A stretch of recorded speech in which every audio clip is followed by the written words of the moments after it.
목사인 제가 부끄러운 고백을 하나 하겠습니다. 35년간 교회를 다녔습니다. 주일학교 교사도 했고, 찬양대에서 섬겼고, 구역장도 했습니다. 성경 통독도 여러 번 했고, 새벽 기도도 빠지지 않았습니다. 그런데 3년 전 어느 날 마가복음 10장을 묵상하다가 제 손이 떨리기 시작했습니다. 부자 청년 이야기를 읽는데 갑자기 그 청년이 제 모습으로 보이기 시작한 겁니다. 그날 밤 저는 책상 앞에서 울었습니다. 35년이라는 시간이 한순간에 무너지는 느낌이었습니다. 교회는 열심히 다녔지만 제 삶은 변하지 않았습니다. 성경은 많이 읽었지만 그 말씀대로 살지 않았습니다. 봉사는 했지만 희생은 없었습니다. 헌금은 드렸지만 온전한 헌신은 없었습니다. 저는 부자 청년이 예수님을 만나고도 근심하며 돌아간 것처럼 35년 동안 예수님을 만나고도 여전히 제 것을 붙잡고 있었던 겁니다. 여러분도 혹시 그런 적 있으신가요? 오랜 시간 신앙생활을 했는데 정작 내 안에 변화된 게 없다는 생각이 드실 때가 있지 않습니까? 교회는 열심히 다니는데 세상과 다를 바 없는 내 모습을 발견할 때 마음이 무너지지 않으신가요? 오늘 저는 여러분과 함께 부자 청년의 이야기를 통해 진짜 신앙이 무엇인지, 예수님이 정말 원하시는 것이 무엇인지 나누고자 합니다. 이 시간이 여러분의 신앙을 다시 점검하는 귀한 시간이 되길 바랍니다. 그리고 저처럼 충격 속에서 진짜 회개와 진짜 변화를 경험하시길 간절히 소망합니다. 지금부터 35년을 교회에 다녔지만 결국 부자 청년과 다르지 않았던 제 이야기와 함께 예수님이 우리에게 정말 원하시는 7가지를 나누겠습니다. 여러분은 혹시 신앙생활을 해야 할 일의 목록처럼 생각하고 계시진 않으신가요? 주일 예배 출석, 11조 헌금, 새벽기도 참석, 성경 통독, 구역 예배, 봉사활동. 이런 것들을 체크리스트처럼 하나씩 지워가며 나는 신앙생활을 잘하고 있어라고 생각하진 않으셨습니까? 저도 그랬습니다. 35년 동안 제가 한 것은 바로 이것이었습니다. 성경은 마가복음 10장 17절에서 21절까지 이렇게 기록하고 있습니다. 예수께서 길에 나가실새 한 사람이 달려와서 꿇어앉아 묻자오되 선한 선생님이여 내가 무엇을 하여야 영생을 얻으리이까? 예수께서 이르시되 내가 어찌하여 나를 선하다 일컫느냐? 하나님 한 분 외에는 선한 이가 없느니라. 내가 계명을 안 하니 살인하지 말라, 간음하지 말라, 도둑질하지 말라, 거짓 증언하지 말라, 속여 빼앗지 말라, 내 부모를 공경하라 하였느니라. 그가 여짜오되 선생님이여 이것은 내가 어려서부터 다 지켰나이다. 예수께서 그를 보시고 사랑하사 이르시되 내게 아직도 한 가지 부족한 것이 있으니 가서 내게 있는 것을 다 팔아 가난한 자들에게 주라. 그리하면 하늘에서 보화가 내게 있으리라. 그리고 와서 나를 따르라 하시니. 마가복음 10장 17절에서 21절. 이 구절에서 우리는 놀라운 사실을 발견하게 됩니다. 이 청년은 율법을 완벽하게 지켰습니다. 어려서부터 모든 계명을 다 지켰다고 말합니다. 그런데 예수님은 한 가지가 부족하다고 말씀하십니다. 무엇이 부족했을까요? 바로 예수님과의 관계였습니다. 이 청년은 율법은 지켰지만 율법을 주신 하나님과의 진짜 관계는 없었던 겁니다. 우리도 마찬가지입니다. 교회 출석, 헌금, 봉사, 이런 것들은 다 좋습니다. 하지만 그것이 예수님과의 인격적 만남, 살아있는 관계로 이어지지 않는다면 그것은 형식일 뿐입니다. 3년 전 제가 이 말씀을 묵상하며 깨달은 것이 바로 이것이었습니다. 저는 목사였지만 예수님과 진짜 관계를 맺고 있지 않았습니다. 저는 설교는 했지만 예수님과 대화하지 않았습니다. 기도는 했지만 예수님의 음성을 듣지 않았습니다. 성경은 읽었지만 예수님의 마음을 알지 못했습니다. 부산에 사시는 김영희 집사님의 이야기를 나누고 싶습니다. 67세이신 김 집사님은 40년을 교회에 다니셨습니다. 권사님까지 하시고 교회에서 모르는 사람이 없을 정도로 열심히 섬기셨습니다. 그런데 2년 전 갑자기 남편분이 암 진단을 받으셨습니다. 그날 밤 김 집사님은 기도실에 들어가셨습니다. 그리고 울면서 하나님께 부르짖으셨습니다. 하나님, 제가 40년을 교회 다녔는데 왜 이런 일이 생깁니까? 제가 뭘 잘못했습니까? 그런데 그 순간 김 집사님은 충격적인 깨달음을 얻으셨다고 합니다. 40년 동안 하나님께 무언가를 구하고 받고 교환하는 관계만 있었지, 그냥 하나님을 사랑하고 하나님과 함께하는 관계는 없었다는 것을요. 남편의 병이 낫기를 구하는 기도를 드리다가 김 집사님은 처음으로 이렇게 기도하셨다고 합니다. 하나님, 남편이 낫든 안 낫든 저는 그냥 아버지를 사랑합니다. 그냥 아버지와 함께 있고 싶습니다. 그날 이후 김 집사님의 신앙이 완전히 바뀌었습니다. 기도 제목이 바뀌었고 예배 태도가 바뀌었고 말씀을 대하는 자세가 바뀌었습니다. 신기하게도 남편분의 상태도 호전되기 시작했습니다. 3개월 후 재검사에서 암세포가 현저히 줄어든 것을 확인했습니다. 의사가 기적이라고 밖에 설명할 수 없다고 말할 정도였습니다. 하지만 김 집사님에게 더 큰 기적은 남편의 치유가 아니라 자신이 하나님과 진짜 관계를 맺게 된 것이었다고 고백하셨습니다. 사랑하는 여러분, 지금 저와 함께 이렇게 기도해 보시겠습니까? 하나님 아버지, 오늘 제 신앙을 돌아봅니다. 형식과 의무로 가득했던 제 신앙을 회개합니다. 이제 아버지와 진짜 관계를 맺기 원합니다. 아버지의 음성을 듣고 아버지의 마음을 알고 아버지와 동행하는 삶을 살게 하소서. 형식이 아닌 관계 속에서 진짜 신앙을 경험하게 하소서. 예수님의 이름으로 기도합니다. 아멘. 이 기도를 매일 드려보세요. 여러분의 신앙생활이 형식에서 관계로, 의무에서 사랑으로 바뀌는 놀라운 변화를 경험하실 것입니다. 부자 청년은 많은 재물을 가지고 있었습니다. 그는 자신의 소유를 자랑스러워했고 그것이 하나님의 축복이라고 생각했을 겁니다. 하지만 예수님은 그 소유가 오히려 그를 하나님으로부터 멀어지게 만들고 있다는 것을 아셨습니다. 우리도 마찬가지 아닙니까? 우리가 가진 것들, 우리가 이룬 것들, 우리의 경력과 명예와 재산이 오히려 우리를 하나님으로부터 멀어지게 만들고 있진 않습니까? 마가복음 10장 22절은 이렇게 말씀하고 있습니다. 그 사람은 재물이 많은 고로 이 말씀으로 인하여 슬픈 기색을 띠고 근심하며 가니라. 마가복음 10장 22절. 이 구절을 보면 마음이 아픕니다. 청년은 예수님의 말씀을 듣고 슬퍼하며 돌아갔습니다. 영생을 얻고 싶었지만 자신의 소유를 포기할 수 없었던 겁니다.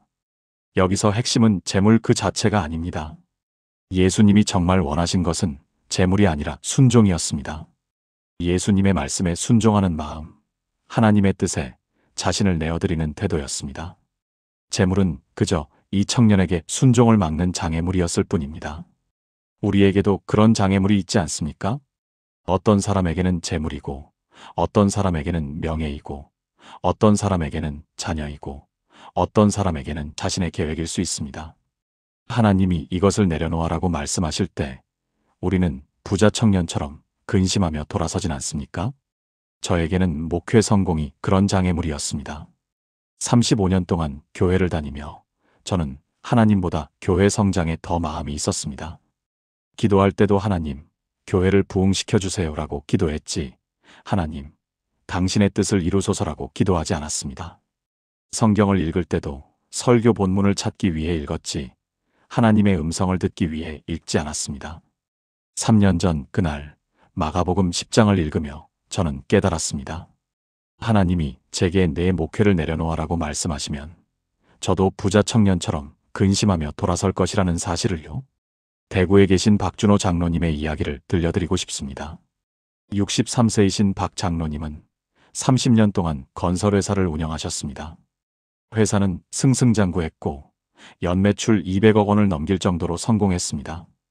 교회에서도 매달 1,000만 원씩 헌금하시며 존경받는 분이셨습니다.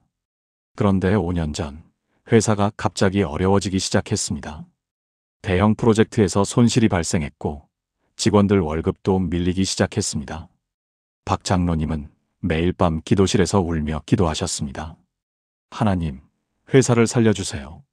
제가 더 많이 헌금하겠습니다. 제가 더 열심히 섬기겠습니다. 하지만 상황은 더 악화되었습니다. 직원 70명 중 50명을 해고해야 했고 본인 집까지 담보로 잡혀야 했습니다. 그렇게 2년이 지났습니다. 어느 날 새벽 기도회에서 박 장로님은 이사야 55장 8절 말씀을 들으셨습니다. 이는 내 생각이 너희의 생각과 다르며 내 길은 너희의 길과 다름이니라. 이사야 55장 8절. 그 순간 박 장로님은 깨달으셨다고 합니다. 자신은 35년 동안 하나님의 길이 아닌 자신의 길을 가고 있었다는 것을요. 회사 성공도, 많은 헌금도, 교회 직분도 모두 자신의 계획이었지 하나님의 뜻이 아니었다는 것을요. 그날 박 장로님은 처음으로 진짜 기도를 드리셨습니다. 하나님, 회사가 망해도 좋습니다. 제가 가진 모든 것을 다 잃어도 좋습니다. 그저 하나님의 뜻대로만 되기를 원합니다. 그리고 정말 모든 것을 내려놓으셨습니다. 회사 운영권을 직원들에게 넘기고 본인은 작은 건설 현장의 일용직 노동자가 되셨습니다. 63세의 나이에 삽을 들고 흙을 파기 시작하셨습니다. 처음 3개월은 정말 힘들었다고 합니다. 육체적으로도 힘들었지만 정신적으로는 더 힘들었습니다. 내가 지금 뭐 하는 걸까? 하나님께 순종한다는 게 이런 건가? 하지만 6개월이 지나자 놀라운 일이 일어나기 시작했습니다. 마음의 평안이 찾아왔습니다. 아침에 일어나는 것이 감사했고 하루하루가 기쁨이었습니다. 새벽 기도 시간이 달라졌습니다. 이전에는 하나님께 뭔가를 달라고 구하는 시간이었다면 이제는 그냥 하나님과 대화하는 시간이 되었습니다. 1년이 지났을 때 더 놀라운 일이 일어났습니다. 박 장로님이 일하던 건설 현장의 사장님이 그분의 성실함을 보고 파트너 제안을 하셨습니다. 작은 건설 회사를 함께 운영하자는 제안이었습니다. 박 장로님은 기도 후에 그 제안을 받아들이셨습니다. 그리고 지금 5년이 지난 현재 그 작은 건설 회사는 연매출 50억 원 규모로 성장했습니다. 이전 회사의 4분의 1 규모이지만 박 장로님은 이전보다 100배 더 행복하다고 말씀하십니다. 왜냐하면 이제는 자신의 계획이 아닌 하나님의 인도하심을 따라 살고 있기 때문입니다. 사랑하는 여러분, 지금 저와 함께 이렇게 기도해 보시겠습니까? 하나님 아버지, 제가 붙잡고 있는 것들을 고백합니다. 제 소유, 제 계획, 제 고집을 내려놓기 원합니다. 이제 주님의 뜻에 순종하는 삶을 살기 원합니다. 주님이 가라 하시면 가고, 서라 하시면 서고, 내려놓으라 하시면 내려놓는 순종의 사람이 되게 하소서. 제 것이 아닌 주님의 것을 구하며 살게 하소서. 예수님의 이름으로 기도합니다. 아멘. 여러분의 삶에서 하나님께 순종하지 못하게 만드는 것이 무엇인지 찾아보시길 바랍니다. 그리고 그것을 주님께 내어드리는 용기를 가지시길 바랍니다. 부자 청년은 외적으로 완벽했습니다. 율법을 어려서부터 다 지켰고 도덕적으로 흠이 없었습니다. 하지만 예수님은 그의 내면을 보셨습니다. 그리고 그의 마음속 깊은 곳에 있는 탐욕과 자기중심성을 아셨습니다. 우리도 그렇지 않습니까? 겉으로는 경건한 모습을 보이지만 속으로는 여전히 변하지 않은 채로 살아가고 있진 않습니까? 예수님께서 마태복음 23장 27절에서 이렇게 말씀하십니다. 화 있을진저 외식하는 서기관들과 바리새인들이여 회칠한 무덤 같으니 겉으로는 아름답게 보이나 그 안에는 죽은 사람의 뼈와 모든 더러운 것이 가득하도다. 마태복음 23장 27절. 이 말씀은 정말 섬뜩합니다.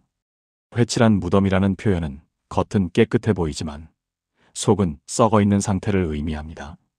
예수님 시대의 바리새인들이 그랬고 부자 청년도 어쩌면 그런 상태였을지 모릅니다. 그리고 저도 35년 동안 그랬습니다. 겉으로는 목사로서, 신앙인으로서 깨끗한 모습을 보였지만 속으로는 교만과 판단과 자기의가 가득했습니다. 교회에서는 사랑을 말하면서 집에서는 가족에게 화를 냈습니다. 설교단에서는 용서를 가르치면서 마음속으로는 누군가를 미워했습니다. 예배 시간에는 찬양하면서 예배 후에는 다른 사람을 비판했습니다. 이것이 바로 외적 경건은 있지만 내적 변화가 없는 모습입니다. 하나님은 우리의 외적 모습이 아니라 내적 상태를 보십니다. 사무엘상 16장 7절은 이렇게 말씀합니다. 여호와께서 사무엘에게 이르시되 그의 용모와 키를 보지 말라. 내가 이미 그를 버렸노라. 내가 보는 것은 사람과 같지 아니하니 사람은 외모를 보거니와 나 여호와는 중심을 보느니라 하시더라. 사무엘상 16장 7절. 하나님은 중심을 보십니다. 우리의 마음, 우리의 동기, 우리의 진짜 상태를 보십니다. 서울에 사시는 이미숙 권사님의 이야기를 나누고 싶습니다. 58세이신 이 권사님은 25년을 교회에서 열심히 섬기셨습니다. 구역장도 하시고 찬양팀 리더도 하시고 교회에서 인정받는 분이셨습니다. 그런데 4년 전 이 권사님의 딸이 갑자기 교회를 떠나겠다고 선언했습니다. 당시 대학교 2학년이던 딸은 이렇게 말했다고 합니다.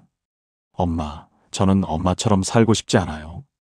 교회에서는 착한 척하면서 집에 오면 아빠한테 소리 지르고 동생한테 화내고 저한테는 공부만 강요하잖아요. 그게 신앙이에요? 이 권사님은 그 말에 충격을 받으셨습니다. 처음에는 화가 났습니다. 내가 너를 위해 얼마나 기도했는데, 얼마나 헌신했는데. 하지만 며칠 후 조용히 기도하는 시간에 하나님께서 말씀하셨다고 합니다. 내 딸의 말이 맞다. 그날 이 권사님은 혼자 기도실에서 울었습니다. 25년 동안 자신이 해온 신앙생활이 거칠애였다는 것을 깨달았기 때문입니다. 교회에서는 사랑을 말하면서 집에서는 남편을 무시하고 자녀를 통제했습니다. 성경 공부 리더를 하면서도 정작 자신의 마음속 교만과 판단은 돌아보지 않았습니다. 권사 직분은 받았지만 마음은 여전히 세상 사람과 다르지 않았습니다. 이 권사님은 그날부터 달라지기 시작했습니다. 교회 모든 직분을 내려놓고 다시 평신도로 돌아갔습니다. 그리고 6개월 동안 아무 봉사도 하지 않고 그저 말씀과 기도에만 집중했습니다. 처음 3개월은 정말 힘들었다고 합니다. 겉으로 보이는 신앙생활을 모두 멈추자 자신에게 아무것도 남지 않은 것 같았다고 합니다. 하지만 그 빈자리에서 하나님을 만났습니다. 진짜 회개가 시작되었고 진짜 변화가 일어나기 시작했습니다. 가장 먼저 변한 것은 가정이었습니다. 남편에게 먼저 사과했습니다. 20년 동안 무시하고 비난했던 것을 회개했습니다. 자녀들에게도 용서를 구했습니다. 하나님의 이름으로 통제하고 강요했던 것을 고백했습니다. 6개월이 지나자 가족의 분위기가 완전히 바뀌었습니다. 남편이 먼저 변화를 느끼고 교회에 나오기 시작했습니다. 20년 동안 교회에 한 번도 안 나오던 남편이었습니다. 1년이 지났을 때 놀라운 일이 일어났습니다. 교회를 떠났던 딸이 다시 돌아온 겁니다. 딸은 엄마의 진짜 변화를 보고 믿음을 회복했다고 말했습니다. 이제 이 권사님은 다시 교회에서 섬기고 계십니다. 하지만 이전과는 완전히 다릅니다. 사람들에게 보이기 위한 봉사가 아니라 진심으로 섬기고 계십니다. 직분을 얻기 위한 헌신이 아니라 감사의 마음으로 헌신하고 계십니다. 그리고 무엇보다 집에서의 모습과 교회에서의 모습이 같아졌습니다. 사랑하는 여러분, 지금 저와 함께 이렇게 기도해 보시겠습니까? 하나님 아버지, 제 마음속 깊은 곳을 보시는 주님을 고백합니다. 겉으로만 경건한 척했던 제 모습을 회개합니다. 이제 진짜 변화를 원합니다. 제 마음속 교만, 판단, 미움, 탐욕을 깨끗이 씻어주시고 예수님의 성품으로 변화시켜 주소서. 겉과 속이 같은 진실한 신앙인이 되게 하소서. 예수님의 이름으로 기도합니다. 아멘. 여러분의 마음속을 정직하게 들여다보시길 바랍니다. 그리고 하나님께 진짜 변화를 구하시길 바랍니다. 부자 청년은 예수님께 무엇을 하면 영생을 얻을 수 있는지 물었습니다. 그는 무엇인가를 하는 것으로 구원을 얻으려 했습니다. 하지만 예수님은 하는 것이 아니라 되는 것을 원하셨습니다. 부분적으로 좋은 일을 하는 사람이 아니라 전인격적으로 예수님을 따르는 제자가 되기를 원하셨습니다. 우리도 그렇지 않습니까? 신앙생활의 일부분만 하나님께 드리고 나머지는 우리 마음대로 살아가고 있진 않습니까? 주일은 하나님께 드리지만 평일은 내 마음대로, 헌금은 11조만 드리고 나머지는 내가 관리하고 시간은 조금만 내고 나머지는 내가 쓰고, 이것이 바로 부분적 헌신입니다. 로마서 12장 1절은 이렇게 말씀합니다. 그러므로 형제들아, 내가 하나님의 모든 자비하심으로 너희를 권하노니 너희 몸을 하나님이 기뻐하시는 거룩한 산 제물로 드리라. 이는 너희가 드릴 영적 예배니라. 로마서 12장 1절. 이 말씀에서 몸을 드리라는 표현이 중요합니다. 몸은 우리의 전부를 의미합니다. 시간, 물질, 재능, 생각, 감정, 관계, 모든 것을 의미합니다. 하나님은 우리의 일부가 아니라 전부를 원하십니다. 주일만이 아니라 매일을, 11조만이 아니라 모든 것을, 교회에서만이 아니라 삶의 모든 영역을 원하십니다. 제가 35년 동안 놓쳤던 것이 바로 이것입니다. 저는 목회는 하나님께 드렸지만 제 개인 삶은 제가 관리했습니다. 설교는 열심히 준비했지만 제 성품은 돌아보지 않았습니다. 교회 성장은 기도했지만 제 가정은 방치했습니다. 이것이 부분적 헌신입니다. 광주에 계신 최성훈 집사님의 이야기를 나누고 싶습니다. 52세이신 최 집사님은 IT 회사에서 팀장으로 일하시는 분입니다. 15년 동안 교회에 출석하시며 매주 주일은 빠지지 않고 예배드리셨습니다. 11조도 정확히 드리시고 구역 예배에도 참석하시는 모범적인 집사님이셨습니다. 그런데 3년 전 회사에서 큰 프로젝트를 맡게 되셨습니다. 중국 기업과의 협상이었는데 성공하면 연봉이 2배로 오르는 기회였습니다. 문제는 그 협상을 위해 거짓 자료를 만들어야 한다는 것이었습니다. 최 집사님은 고민에 빠지셨습니다. 주일만 잘 지키면 되는 거 아닌가? 회사 일은 별게 아닌가? 결국 최 집사님은 거짓 자료를 만들었고 프로젝트는 성공했습니다. 연봉도 올랐고 회사에서 인정도 받았습니다. 하지만 마음이 편치 않았습니다. 주일에 예배를 드려도 기쁨이 없었고 찬양을 해도 입에서만 나올 뿐 마음에서 나오지 않았습니다. 6개월 후 그 중국 기업과 문제가 생겼습니다. 거짓 자료가 발각된 것입니다. 회사는 막대한 손해를 입었고 최 집사님은 모든 책임을 져야 했습니다. 결국 팀장 직위를 박탈당하고 평사원으로 강등되었습니다. 연봉은 40% 삭감되었습니다. 최 집사님은 그날 밤 교회 기도실에서 울며 기도했습니다. 하나님, 제가 잘못했습니다. 주일만 하나님 것이고 나머지는 제 것이라고 생각했습니다. 이제 제 전부를 드리겠습니다. 그날 이후 최 집사님은 달라졌습니다. 회사에서도 정직하게 일하기 시작했습니다. 손해를 보더라도 거짓말하지 않기로 결심했습니다. 클라이언트를 속여서 이익을 남기는 대신 정직하게 설명하고 손해를 감수했습니다. 처음 1년은 정말 힘들었습니다. 동료들은 바보 같다고 비웃었고 상사는 실적이 왜 이렇게 안 나오냐며 압박했습니다. 하지만 최 집사님은 흔들리지 않았습니다. 매일 아침 출근하기 전에 이렇게 기도했습니다. 하나님, 오늘도 제 일터가 하나님의 일터임을 고백합니다. 제 일이 하나님의 일임을 고백합니다. 정직하게, 성실하게 하나님께 영광 돌리는 하루가 되게 하소서. 2년이 지났습니다. 놀라운 일이 일어나기 시작했습니다. 최 집사님이 정직하게 대했던 클라이언트들이 하나둘씩 장기 계약을 맺기 시작한 겁니다. 최 팀장님은 믿을 수 있는 분이다라는 소문이 퍼지기 시작했습니다. 3년이 지난 지금 최 집사님은 다시 팀장으로 승진했습니다.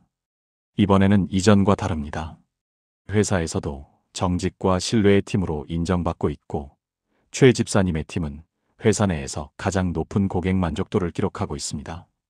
무엇보다 최 집사님은 이렇게 고백하십니다. 이제 주일과 평일이 따로 없습니다. 매일이 하나님께 드리는 예배입니다. 제 일터가 제 예배당입니다. 사랑하는 여러분, 지금 저와 함께 이렇게 기도해 보시겠습니까? 하나님 아버지, 제 삶의 일부만 드렸던 것을 회개합니다. 이제 제 전부를 드립니다. 제 시간, 제 물질, 제 재능, 제 관계, 제 모든 것을 주님께 드립니다. 주일만이 아니라 매일을, 교회만이 아니라 일터를, 11조만이 아니라 모든 것을 주님 것으로 고백합니다. 제 삶의 모든 영역에서 주님이 주인 되시게 하소서. 예수님의 이름으로 기도합니다. 아멘. 여러분의 삶에서 아직 하나님께 드리지 않은 영역이 무엇인지 찾아보시길 바랍니다. 그리고 그 영역까지 주님께 온전히 드리는 용기를 가지시길 바랍니다. 부자 청년은 안전한 삶을 원했습니다. 율법을 지키면서 재물을 유지하면서 동시에 영생도 얻고 싶었습니다. 하지만 예수님은 그에게 모든 것을 버리고 따라오라고 하셨습니다. 안전지대를 벗어나 모험의 길로 나오라고 하셨습니다. 우리도 그렇지 않습니까? 안전하고 편한 신앙생활을 원하진 않습니까? 위험 부담 없이 손해볼 일 없이 편하게 하나님을 믿고 싶어 하진 않습니까? 하지만 진짜 신앙은 모험입니다. 히브리서 11장 8절은 이렇게 말씀합니다. 믿음으로 아브라함은 부르심을 받았을 때에 순종하여 장래의 유업으로 받을 땅으로 나아갈새 갈 바를 알지 못하고 나아갔으며. 히브리서 11장 8절. 아브라함은 갈 바를 알지 못했습니다. 목적지도 몰랐고 과정도 몰랐고 결과도 몰랐습니다. 하지만 하나님의 음성을 듣고 순종했습니다. 그것이 믿음입니다. 안전을 포기하고 하나님을 신뢰하는 것, 내 계획을 내려놓고 하나님의 인도를 따르는 것, 그것이 진짜 신앙입니다. 제가 35년 동안 피했던 것이 바로 이 모험이었습니다. 저는 안전한 목회를 했습니다. 검증된 방법만 사용하고 위험한 시도는 하지 않았습니다. 실패할 가능성이 있는 일은 피했고 성공이 보장된 일만 했습니다. 그것이 지혜라고 생각했습니다. 하지만 그것은 지혜가 아니라 불신앙이었습니다. 인천에 계신 김철수 목사님의 이야기를 나누고 싶습니다. 김 목사님은 45세에 안정적인 교회 부목사직을 사임하고 선교지로 떠나셨습니다. 목적지는 인도의 한 시골 마을이었습니다. 주변 사람들은 모두 말렸습니다. 45세에 무슨 선교입니까? 지금 자녀들 교육비도 필요한 시기인데 한국에서 안정적으로 목회하세요. 부인도 처음에는 반대했습니다. 두 자녀가 중학교와 고등학교에 다니고 있었고 노부모님도 계셨습니다. 하지만 김 목사님은 확신이 있었습니다. 하나님께서 인도의 그 마을로 가라고 말씀하신다는 확신이었습니다. 6개월간 기도한 후 부인도 동의했고 온 가족이 인도로 떠났습니다. 처음 2년은 정말 힘들었습니다. 언어도 통하지 않았고 문화도 달랐고 음식도 맞지 않았습니다. 자녀들은 한국 학교를 그리워했고 부인은 매일 울었습니다. 선교 후원금도 부족해서 때로는 하루 한 끼만 먹을 때도 있었습니다. 김 목사님은 매일 새벽산에 올라가 기도했습니다. 하나님, 정말 제가 잘하고 있는 건가요? 제 가족을 이렇게 힘들게 하는 게 맞나요? 그런데 3년째 되던 해 놀라운 일이 일어나기 시작했습니다. 마을 사람들이 하나둘씩 교회에 나오기 시작한 겁니다. 처음에는 5명이었습니다. 6개월 후 15명이 되었고 1년 후 40명이 되었습니다. 그리고 지금 7년이 지난 현재 그 마을 교회는 250명의 성도가 모이는 교회가 되었습니다. 더 놀라운 것은 그 교회를 통해 인근 15개 마을에 지교회가 세워졌고 총 1200명이 넘는 사람들이 예수님을 영접했다는 것입니다. 김 목사님의 두 자녀는 현재 인도에서 선교사로 헌신하기로 결심했습니다. 중학생과 고등학생이었던 아이들이 이제는 대학생과 대학원생이 되었고 부모의 모험을 보며 자랐던 그들은 우리도 하나님의 모험에 동참하고 싶다고 고백했습니다. 김 목사님은 이렇게 말씀하십니다. 45세의 안전을 포기하고 모험을 선택한 것이 제 인생 최고의 결정이었습니다. 만약 그때 안전을 선택했다면 저는 지금도 안전한 부목사로 평범하게 살고 있었을 겁니다.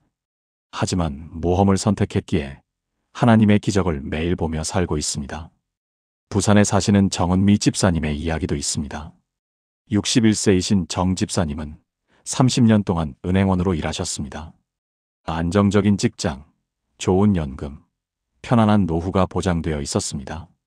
그런데 3년 전 정 집사님은 갑자기 사표를 내셨습니다. 북한 탈북민들을 돕는 사역에 헌신하기로 결심하신 겁니다. 가족들은 충격을 받았습니다. 3년만 더 다니면 정년인데 왜 지금 그만두세요? 은퇴하고 봉사하셔도 되잖아요. 하지만 정 집사님은 확신이 있었습니다. 하나님께서 지금 가라고 말씀하신다는 확신이었습니다. 사표를 내고 작은 쉼터를 시작했습니다. 탈북민들이 한국 사회에 적응할 수 있도록 돕는 일을 시작했습니다. 처음 6개월은 아무도 오지 않았습니다. 돈만 나가고 보람도 없고 주변에서는 시간 낭비한다는 말만 들었습니다. 하지만 1년이 지나자 1명, 2명씩 탈북민들이 찾아오기 시작했습니다. 지금은 매달 20명 이상의 탈북민들이 그 쉼터를 통해 도움을 받고 있습니다.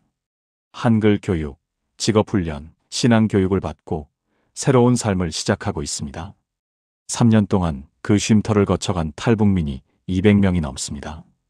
그중 50명이 예수님을 영접했고 15명이 현재 교회에서 열심히 섬기고 있습니다. 정 집사님은 이렇게 고백하십니다. 은행 연금을 포기한 것이 아깝지 않습니다. 돈으로 살 수 없는 기쁨을 매일 경험하고 있습니다. 안전을 포기하고 모험을 선택했기에 하나님의 살아계심을 매일 체험합니다. 사랑하는 여러분, 지금 저와 함께 이렇게 기도해 보시겠습니까? 하나님 아버지, 안전지대에 머물렀던 제 신앙을 회개합니다. 이제 주님이 인도하시는 모험의 길로 나아가기 원합니다. 두려움을 내려놓고 주님을 신뢰하며 믿음으로 한 걸음씩 나아가게 하소서. 실패가 두려워 주저했던 순종, 손해가 두려워 미뤘던 헌신, 이제 용기 내어 시작하게 하소서. 주님과 함께하는 모험이 주님 없는 안전보다 더 평안함을 경험하게 하소서. 예수님의 이름으로 기도합니다. 아멘. 여러분에게 하나님께서 주시는 모험의 부르심이 무엇인지 찾아보시길 바랍니다. 그리고 안전을 포기하고 그 부르심에 응답하는 용기를 가지시길 바랍니다. 부자 청년이 예수님께 물었을 때 무엇을 하여야 영생을 얻으리이까라고 물었습니다. 그는 해야 할 것을 찾고 있었습니다. 체크리스트처럼 하나씩 지워가며 구원을 얻으려 했습니다. 하지만 예수님은 하는 것이 아니라 따르는 것을 말씀하셨습니다. 의무가 아니라 관계를, 종교가 아니라 사랑을 원하셨습니다. 우리도 그렇지 않습니까? 신앙생활을 의무의 목록으로 생각하진 않습니까? 해야 할 것들을 억지로 하면서 이 정도면 됐지라고 생각하진 않습니까? 마가복음 10장 21절을 다시 보겠습니다. 예수께서 그를 보시고 사랑하사 마가복음 10장 21절. 이 짧은 구절이 너무 중요합니다. 예수님은 그를 사랑하셨습니다. 그래서 내게 아직도 한 가지 부족한 것이 있으니라고 말씀하신 겁니다. 이것은 정죄가 아니라 사랑의 초대였습니다. 내가 너를 사랑하니 진짜 자유와 진짜 생명으로 초대하고 싶다는 뜻이었습니다. 하나님이 우리에게 원하시는 것도 똑같습니다. 의무감으로 예배드리고 억지로 헌금하고 마지못해 봉사하는 것이 아니라 사랑 때문에 기쁘게 드리고 사랑 때문에 감사하며 헌신하고 사랑 때문에 즐거이 섬기는 것입니다. 제가 35년 동안 놓쳤던 것이 바로 이 사랑이었습니다. 저는 목회를 사명으로 했지 사랑으로 하지 않았습니다. 해야 하니까 설교했고 해야 하니까 신방했고 해야 하니까 기도했습니다. 그 안에 예수님을 향한 사랑이 없었습니다. 요한복음 21장 15절에서 17절의 말씀이 생각납니다. 예수님께서 베드로에게 3번 물으십니다. 내가 나를 사랑하느냐? 베드로가 무엇을 할 수 있는지, 무엇을 했는지를 물으신 게 아닙니다. 사랑을 물으신 겁니다. 왜냐하면 사랑이 있으면 모든 것이 가능하지만 사랑이 없으면 모든 것이 의미 없기 때문입니다. 서울에 사시는 한승의 권사님의 이야기를 나누고 싶습니다. 65세이신 한 권사님은 40년을 교회에 다니셨습니다. 새벽 기도도 빠지지 않으시고 주일 예배는 물론이고 수요 예배, 금요 예배까지 다 참석하셨습니다. 교회에서 모범 권사님으로 불리셨습니다. 그런데 2년 전 한 권사님은 갑자기 건강이 나빠지셨습니다. 심장 문제로 병원에 입원하셨고 3개월 동안 교회에 나올 수 없었습니다. 처음에는 걱정이 많으셨습니다. 새벽 기도를 못 나가면 어떡하지? 주일 예배를 못 드리면 어떡하지? 하지만 병상에 누워 계시면서 한 권사님은 놀라운 깨달음을 얻으셨습니다. 40년 동안 교회에 다녔지만 정작 예수님을 사랑했던 적이 없다는 것을요. 예배를 드려야 한다는 의무감은 있었지만 예수님을 만나고 싶다는 갈망은 없었습니다. 새벽 기도를 나가야 한다는 부담감은 있었지만 예수님과 대화하고 싶다는 열망은 없었습니다. 봉사를 해야 한다는 책임감은 있었지만 예수님을 기쁘게 하고 싶다는 사랑은 없었습니다. 병상에서 한 권사님은 울며 회개하셨습니다. 그리고 처음으로 진심으로 기도하셨습니다. 예수님, 제가 정말로 주님을 사랑한 적이 있었나요? 이제 진짜로 주님을 사랑하고 싶습니다. 3개월 후 건강이 회복되어 교회에 다시 나오기 시작하셨습니다. 하지만 이전과는 완전히 달랐습니다. 새벽 기도에 나오시는데 얼굴에 기쁨이 넘쳤습니다. 오늘도 예수님을 만날 수 있어서 감사합니다라고 말씀하셨습니다. 주일 예배 시간에도 달랐습니다. 이전에는 예배 순서를 다 지켜야 한다는 생각으로 앉아 계셨다면 이제는 찬양 한 곡 한 곡에 눈물을 흘리셨습니다. 봉사도 달랐습니다. 이전에는 해야 하니까 하셨다면 이제는 하고 싶어서 하셨습니다. 화장실 청소를 하시면서도 예수님, 주님의 집을 깨끗이 할 수 있어서 감사합니다라고 기도하셨습니다. 주변 사람들이 변화를 느꼈습니다. 권사님, 뭔가 달라지셨어요. 얼굴에서 빛이 나요. 한 권사님은 이렇게 고백하십니다. 40년 동안은 종교 생활이었는데 이제 2년은 사랑의 관계입니다. 이전 40년보다 이후 2년이 더 행복합니다. 대전에 계신 박정수 집사님의 이야기도 있습니다.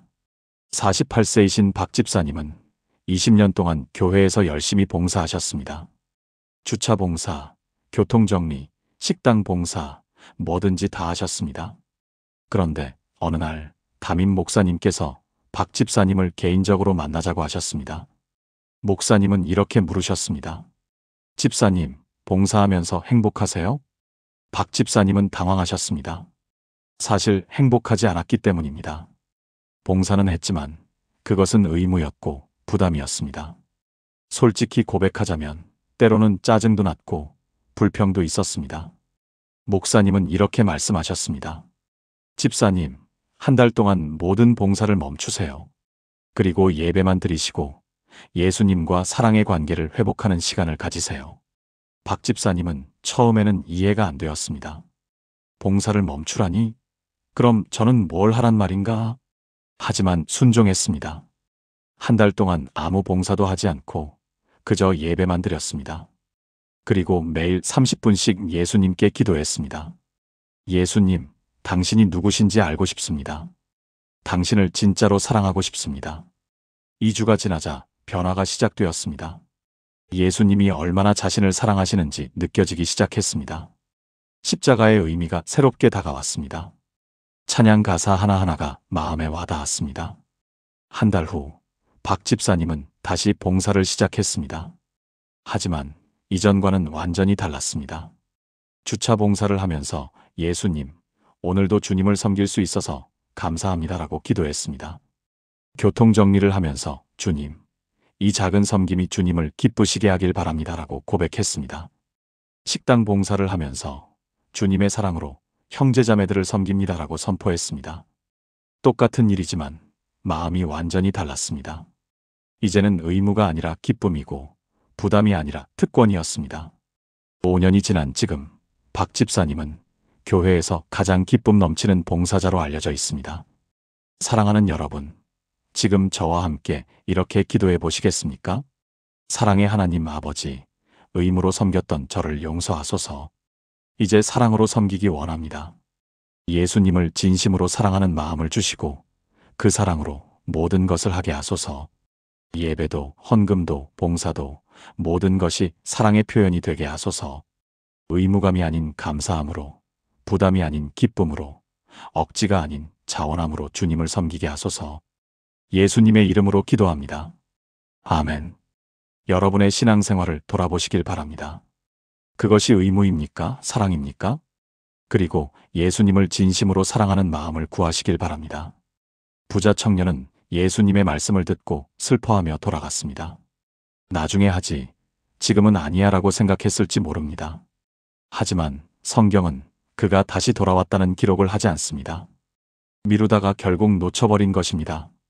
우리도 그렇지 않습니까? 나중에 헌신하지, 지금은 아니야 라고 미루고 있진 않습니까? 언젠가는 진짜 신앙생활을 하겠지라고 생각하면서 오늘을 그냥 흘려보내진 않습니까? 하지만 하나님은 지금 이 순간의 결단을 원하십니다. 히브리서 3장 15절은 이렇게 말씀합니다. 오늘 너희가 그의 음성을 듣거든 경노하심을 일으킬 때와 같이 너희 마음을 완고하게 하지 말라. 히브리서 3장 15절. 오늘이라는 단어가 중요합니다. 내일이 아니라 오늘, 나중이 아니라 지금, 언젠가가 아니라 이 순간입니다. 고린도후서 6장 2절도 이렇게 말씀합니다. 보라, 지금은 은혜 받을 만한 때여 보라. 지금은 구원의 날이로다. 고린도후서 6장 2절. 지금이 계속 강조됩니다. 왜냐하면 우리에게 보장된 것은 오직 지금이기 때문입니다. 내일은 알 수 없고 다음 주는 보장되지 않고 내년은 확실하지 않습니다. 확실한 것은 오직 지금, 이 순간뿐입니다. 제가 35년 동안 미뤘던 것이 바로 이 결단이었습니다. 언젠가는 진짜로 헌신하겠지. 언젠가는 정말로 변하겠지. 언젠가는. 하지만 그 언젠가는 오지 않았습니다. 35년이라는 시간이 흘러갔지만 언젠가는 여전히 언젠가였습니다. 3년 전 그날 마가복음 10장을 읽으면서 저는 결단했습니다. 오늘, 지금, 이 순간 변하겠다고 결심했습니다. 부산에 사시는 이영철 집사님의 이야기를 마지막으로 나누고 싶습니다. 56세이신 이 집사님은 25년을 교회에 다니셨습니다. 하지만 늘 미온적이었습니다. 예배는 드렸지만 마음이 없었고, 헌금은 했지만 억지로 했고, 봉사는 했지만 불평하며 했습니다. 속으로는 늘 생각했습니다. 언젠가는 진짜로 신앙생활 해야지. 자녀들 결혼시키고 은퇴하고 나면 그때 제대로 해야지. 그런데 3년 전 이 집사님은 건강검진에서 암 진단을 받으셨습니다. 위암 3기였고 의사는 수술해도 5년 생존율이 50% 정도라고 말했습니다. 그날 밤 이 집사님은 교회 기도실에 혼자 앉아 계셨습니다. 그리고 깨달았습니다. 언젠가는 없다는 것을요. 나중에는 오지 않는다는 것을요. 보장된 것은 오직 지금뿐이라는 것을요. 이 집사님은 그날 밤 결단하셨습니다. 하나님, 5년을 살든 10년을 살든 남은 시간 동안 진짜 신앙생활 하겠습니다. 지금부터 시작하겠습니다. 다음 날부터 달라지셨습니다. 새벽 기도에 나가기 시작했습니다. 25년 동안 한 번도 안 나갔던 새벽 기도였습니다. 성경을 읽기 시작했습니다. 하루에 한 장씩 천천히 묵상하며 읽었습니다. 봉사를 시작했습니다. 거동이 불편한 어르신들을 위한 식사 봉사를 자원했습니다. 3개월 후 수술을 받았습니다. 수술은 성공적이었고 의사가 생각보다 상태가 좋다고 말했습니다. 6개월 후 재검사에서 암세포가 발견되지 않았습니다. 1년 후 완치 판정을 받았습니다. 의사는 기적이라고 말했습니다. 하지만 이 집사님에게 더 큰 기적은 육체의 치유가 아니라 영혼의 변화였습니다. 이제 이 집사님은 매일 아침 5시에 일어나 새벽 기도에 참석하십니다. 비가 오나 눈이 오나 빠지지 않으십니다. 성경을 3년 동안 5번 통독하셨습니다. 25년 동안 한 번도 안 읽었던 성경을 이제는 매일 읽고 계십니다. 봉사도 계속하고 계십니다. 매주 토요일 아침마다 독거노인 10가정을 방문해서 식사를 대접하십니다. 이 집사님은 이렇게 고백하십니다. 암 진단이 제게는 축복이었습니다. 그것이 아니었다면 저는 언젠가를 외치며 평생을 미적거렸을 겁니다. 하지만 암 때문에 지금을 선택했고 지금이 제 인생을 완전히 바꿔놓았습니다. 광주에 사시는 최혜진 권사님의 이야기도 있습니다. 70세이신 최 권사님은 50년을 교회에 다니셨습니다. 하지만 늘 형식적이었습니다. 그러다가 2년 전 남편분이 갑자기 돌아가셨습니다. 교통사고였고 한순간에 일어난 일이었습니다. 장례식장에서 최 권사님은 깨달았습니다. 인생이 얼마나 짧고 불확실한지를요. 내일이 보장되지 않는다는 것을요. 장례를 마치고 최 권사님은 결단하셨습니다. 오늘부터 진짜로 살겠습니다. 오늘부터 진짜로 하나님을 섬기겠습니다. 70세의 나이에 선교지에 가기로 결심하셨습니다. 가족들은 반대했습니다. 70세에 무슨 선교입니까? 그냥 편히 쉬세요. 하지만 최 권사님은 흔들리지 않으셨습니다. 50년을 미뤘습니다.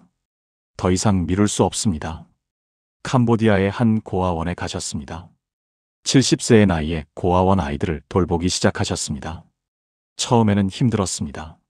언어도 통하지 않았고 문화도 달랐고 기후도 맞지 않았습니다. 하지만 최 권사님은 포기하지 않으셨습니다. 매일 아침 일어나 기도했습니다. 하나님, 오늘 하루만 힘주세요. 오늘 하루만 잘하게 하소서. 2년이 지난 지금 최 권사님은 40명의 고아들의 할머니가 되셨습니다. 아이들은 최 권사님을 할머니 선교사님이라고 부릅니다. 한글을 가르치고 성경을 가르치고 찬양을 가르치고 계십니다. 최 권사님은 이렇게 말씀하십니다. 50년 동안 교회에 다녔지만 진짜 사는 건 이 인연입니다. 언젠가를 버리고 오늘을 선택한 것이 제 인생 최고의 결정이었습니다. 사랑하는 여러분, 지금 저와 함께 이렇게 기도해 보시겠습니까? 하나님 아버지, 오늘 이 순간을 주신 것을 감사합니다. 언젠가를 미루지 않고 지금 결단하기 원합니다. 오늘부터 진짜 신앙생활을 시작하겠습니다. 오늘부터 주님을 진심으로 사랑하겠습니다. 오늘부터 순종의 삶을 살겠습니다. 더 이상 미루지 않고 지금 이 순간 주님께 나아갑니다. 오늘이 제 인생의 새로운 시작이 되게 하소서. 예수님의 이름으로 기도합니다. 아멘. 여러분, 지금 이 순간 결단하시길 바랍니다. 언젠가를 외치지 마시고 오늘을 선택하시길 바랍니다. 지금까지 나눈 7가지 말씀을 하나의 기도로 드리겠습니다. 함께 기도하시겠습니까? 전능하신 하나님 아버지, 오늘 이 시간 제 신앙을 돌아보게 하시고 부자 청년의 이야기를 통해 제 모습을 보게 하심을 감사드립니다. 35년, 40년, 50년을 교회에 다녔지만 형식만 있고 관계는 없었던 저를 용서하소서. 소유를 붙잡고 순종을 거부했던 저를 불쌍히 여기소서. 겉으로만 경건하고 속으로는 변하지 않았던 제 모습을 회개합니다. 일부만 드리고 전부를 드리지 않았던 제 헌신을 고백합니다. 안전지대에 머물며 모험을 두려워했던 제 불신앙을 회개합니다. 의무로 섬기고 사랑으로 섬기지 않았던 제 마음을 깨끗이 하소서. 언젠가를 외치며 오늘을 미뤘던 제 미련함을 용서하소서. 이제 고백합니다. 주님과의 진짜 관계를 원합니다. 형식이 아닌 사랑으로, 의무가 아닌 감사로 주님을 만나기 원합니다. 이제 순종합니다. 제 소유를 내려놓고 제 계획을 포기하고 주님의 뜻에 온전히 순종하겠습니다. 이제 변하기 원합니다. 겉만 깨끗한 회칠한 무덤이 아니라 속까지 변화된 새 사람이 되기 원합니다. 이제 드립니다. 제 시간, 제 물질, 제 재능, 제 모든 것을 주님께 온전히 드립니다. 이제 나아갑니다. 안전지대를 벗어나 주님이 인도하시는 모험의 길로 담대히 나아가겠습니다. 이제 사랑합니다. 의무가 아닌 사랑으로, 형식이 아닌 진심으로 주님을 사랑하며 살겠습니다. 이제 결단합니다. 언젠가가 아닌 오늘, 나중에가 아닌 지금, 이 순간부터 시작하겠습니다. 오늘부터 저를 부자 청년이 아닌 예수님의 진짜 제자로 만들어 주소서. 형식적 신앙인이 아닌 진정한 그리스도인이 되게 하소서. 종교인이 아닌 예수님을 사랑하는 사람이 되게 하소서. 이 모든 것이 주님의 은혜로만 가능함을 믿고 의지하며 신뢰합니다. 저를 변화시키시고 새롭게 하시고 주님의 형상으로 빚어주소서. 살아계신 예수 그리스도의 이름으로 기도합니다. 아멘. 사랑하는 여러분, 지금까지 35년을 교회에 다녔지만 결국 부자 청년과 다르지 않았던 제 이야기와 함께 예수님이 우리에게 정말 원하시는 7가지를 나누었습니다. 첫 번째, 형식이 아닌 관계를 원하십니다. 두 번째, 소유가 아닌 순종을 원하십니다. 세 번째, 외적 경건이 아닌 내적 변화를 원하십니다. 네 번째, 부분적 헌신이 아닌 전인적 헌신을 원하십니다.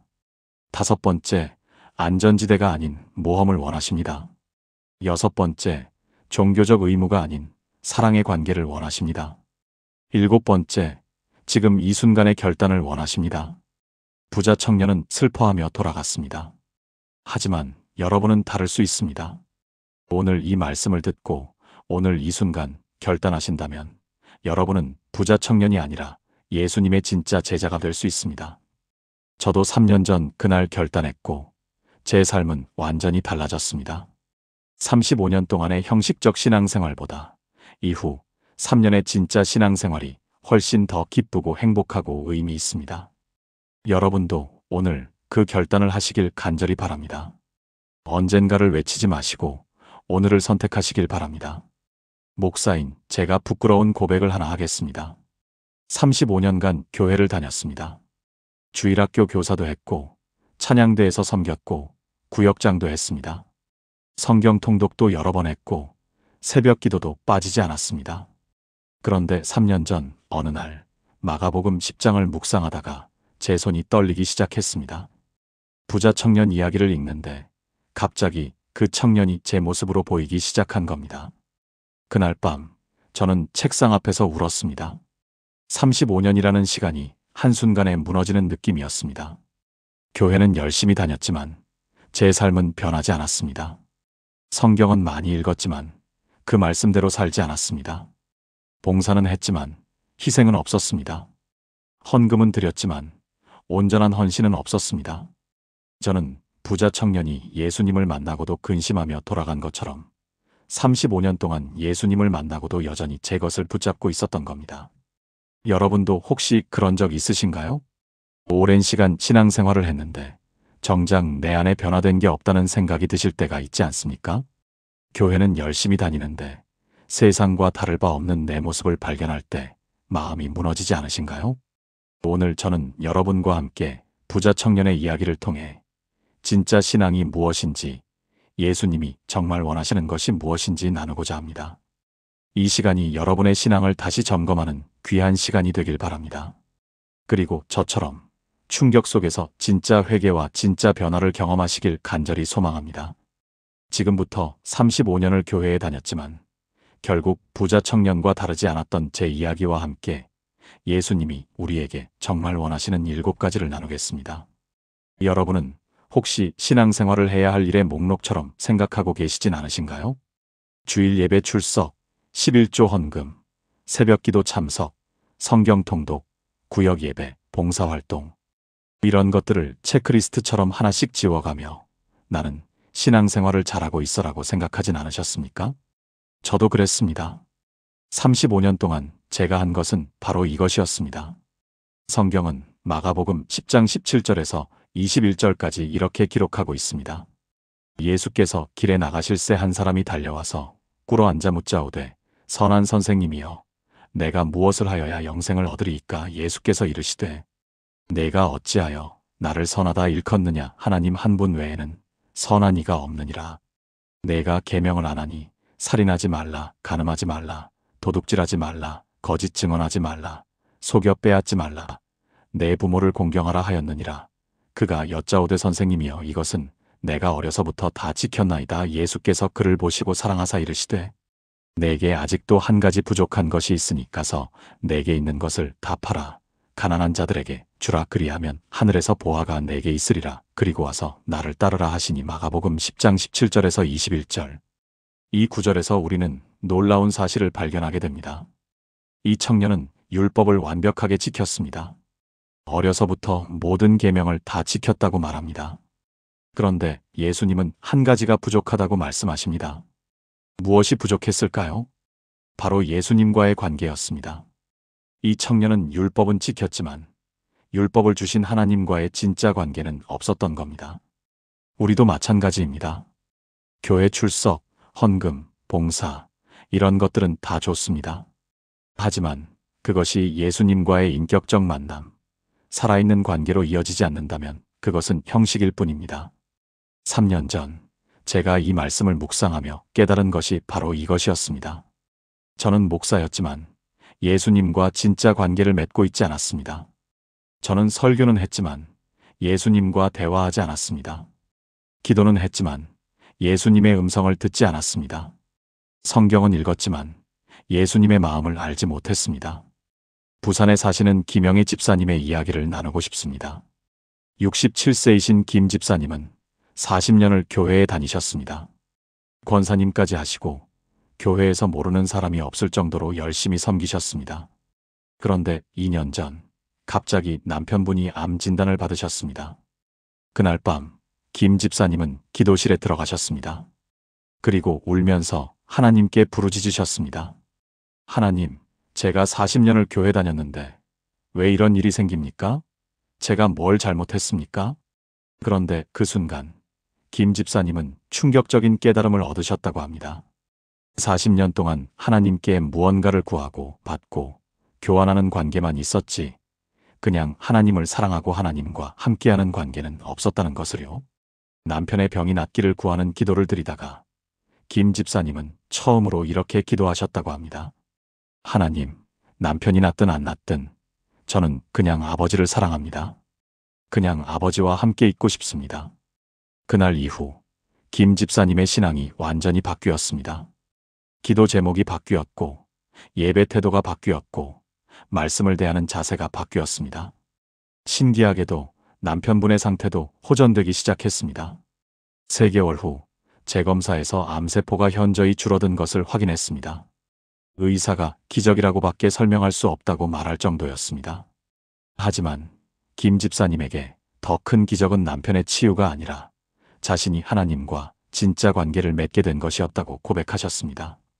사랑하는 여러분, 지금 저와 함께 이렇게 기도해 보시겠습니까? 하나님 아버지, 오늘 제 신앙을 돌아봅니다. 형식과 의무로 가득했던 제 신앙을 회개합니다. 이제 아버지와 진짜 관계를 맺기 원합니다. 아버지의 음성을 듣고 아버지의 마음을 알고 아버지와 동행하는 삶을 살게 하소서. 형식이 아닌 관계 속에서 진짜 신앙을 경험하게 하소서. 예수님의 이름으로 기도합니다. 아멘. 이 기도를 매일 드려보세요. 여러분의 신앙생활이 형식에서 관계로, 의무에서 사랑으로 바뀌는 놀라운 변화를 경험하실 것입니다. 부자 청년은 많은 재물을 가지고 있었습니다. 그는 자신의 소유를 자랑스러워했고 그것이 하나님의 축복이라고 생각했을 겁니다. 하지만 예수님은 그 소유가 오히려 그를 하나님으로부터 멀어지게 만들고 있다는 것을 아셨습니다. 우리도 마찬가지 아닙니까? 우리가 가진 것들, 우리가 이룬 것들, 우리의 경력과 명예와 재산이 오히려 우리를 하나님으로부터 멀어지게 만들고 있진 않습니까? 마가복음 10장 22절은 이렇게 말씀하고 있습니다. 그 사람은 재물이 많은 고로 이 말씀으로 인하여 슬픈 기색을 띠고 근심하며 가니라. 마가복음 10장 22절. 이 구절을 보면 마음이 아픕니다. 청년은 예수님의 말씀을 듣고 슬퍼하며 돌아갔습니다. 영생을 얻고 싶었지만 자신의 소유를 포기할 수 없었던 겁니다. 여기서 핵심은 재물 그 자체가 아닙니다. 예수님이 정말 원하신 것은 재물이 아니라 순종이었습니다. 예수님의 말씀에 순종하는 마음, 하나님의 뜻에 자신을 내어드리는 태도였습니다. 재물은 그저 이 청년에게 순종을 막는 장애물이었을 뿐입니다. 우리에게도 그런 장애물이 있지 않습니까? 어떤 사람에게는 재물이고, 어떤 사람에게는 명예이고, 어떤 사람에게는 자녀이고, 어떤 사람에게는 자신의 계획일 수 있습니다. 하나님이 이것을 내려놓으라고 말씀하실 때 우리는 부자 청년처럼 근심하며 돌아서진 않습니까? 저에게는 목회 성공이 그런 장애물이었습니다. 35년 동안 교회를 다니며 저는 하나님보다 교회 성장에 더 마음이 있었습니다. 기도할 때도 하나님, 교회를 부흥시켜 주세요라고 기도했지, 하나님, 당신의 뜻을 이루소서라고 기도하지 않았습니다. 성경을 읽을 때도 설교 본문을 찾기 위해 읽었지, 하나님의 음성을 듣기 위해 읽지 않았습니다. 3년 전 그날 마가복음 10장을 읽으며 저는 깨달았습니다. 하나님이 제게 내 목회를 내려놓으라고 말씀하시면 저도 부자 청년처럼 근심하며 돌아설 것이라는 사실을요. 대구에 계신 박준호 장로님의 이야기를 들려드리고 싶습니다. 63세이신 박 장로님은 30년 동안 건설회사를 운영하셨습니다. 회사는 승승장구했고 연매출 200억 원을 넘길 정도로 성공했습니다. 교회에서도 매달 1,000만 원씩 헌금하시며 존경받는 분이셨습니다. 그런데 5년 전 회사가 갑자기 어려워지기 시작했습니다. 대형 프로젝트에서 손실이 발생했고 직원들 월급도 밀리기 시작했습니다. 박 장로님은 매일 밤 기도실에서 울며 기도하셨습니다.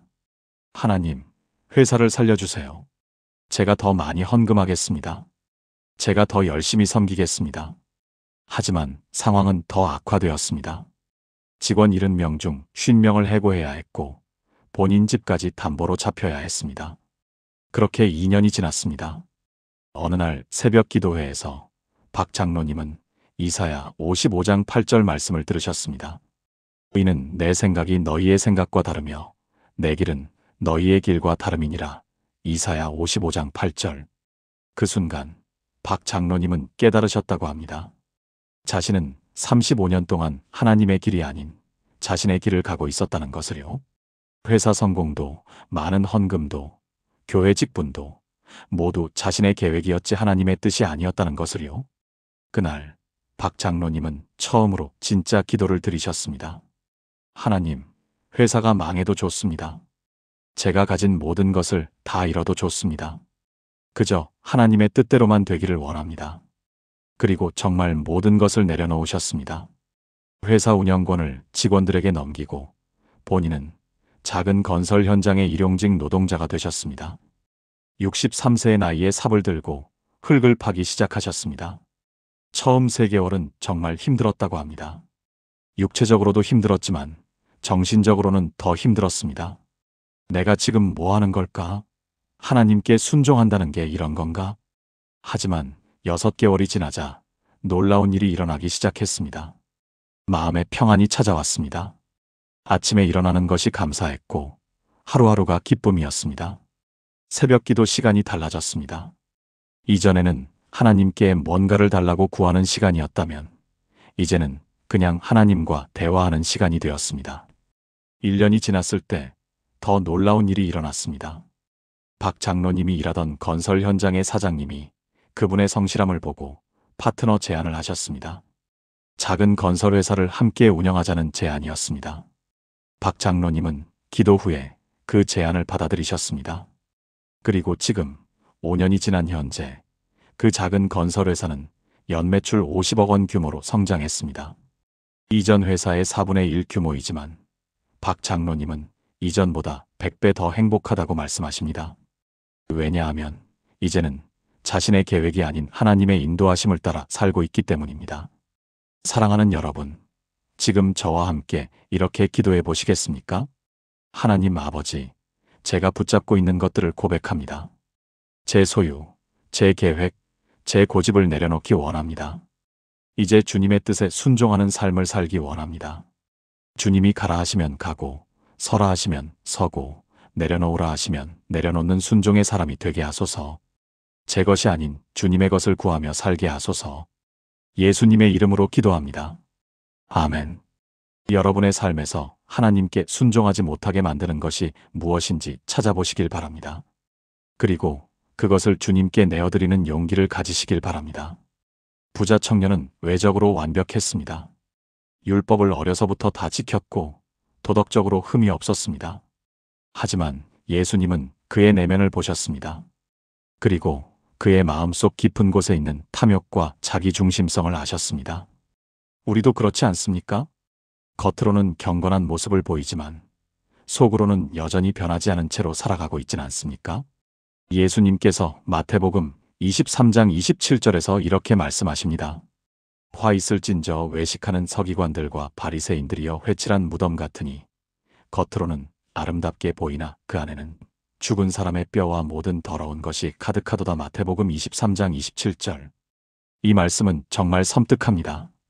회칠한 무덤이라는 표현은 겉은 깨끗해 보이지만 속은 썩어 있는 상태를 의미합니다. 예수님 시대의 바리새인들이 그랬고 부자 청년도 어쩌면 그런 상태였을지 모릅니다. 그리고 저도 35년 동안 그랬습니다. 겉으로는 목사로서, 신앙인으로서 깨끗한 모습을 보였지만 속으로는 교만과 판단과 자기의가 가득했습니다. 교회에서는 사랑을 말하면서 집에서는 가족에게 화를 냈습니다.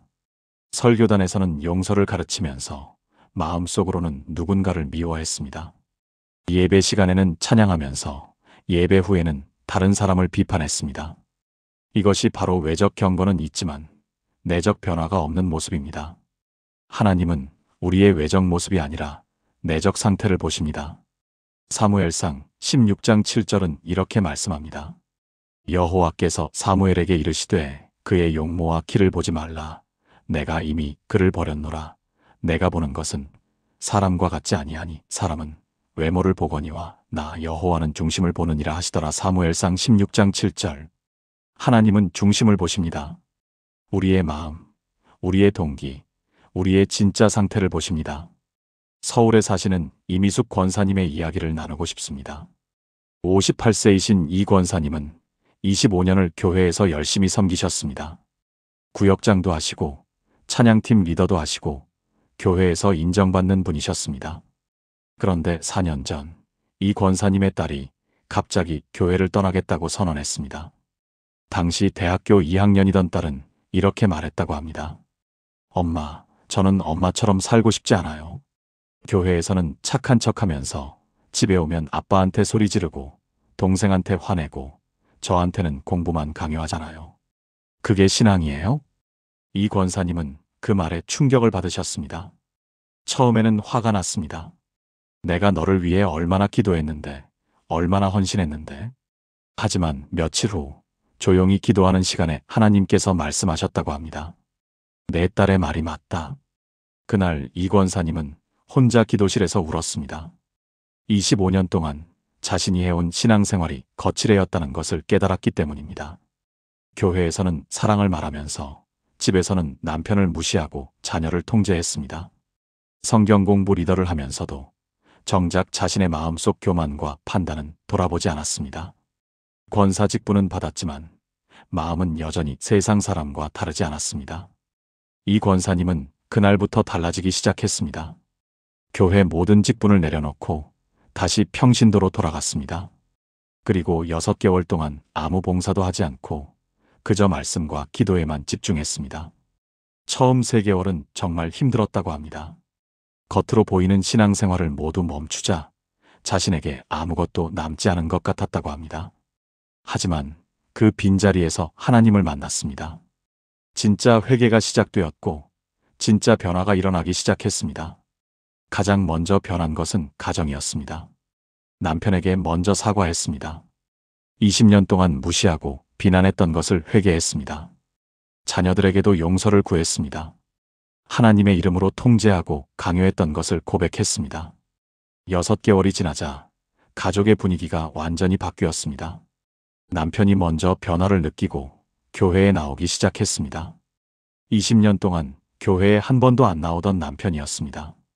1년이 지났을 때 놀라운 일이 일어났습니다. 교회를 떠났던 딸이 다시 돌아온 겁니다. 딸은 엄마의 진짜 변화를 보고 믿음을 회복했다고 말했습니다. 이제 이 권사님은 다시 교회에서 섬기고 계십니다. 하지만 이전과는 완전히 다릅니다. 사람들에게 보이기 위한 봉사가 아니라 진심으로 섬기고 계십니다.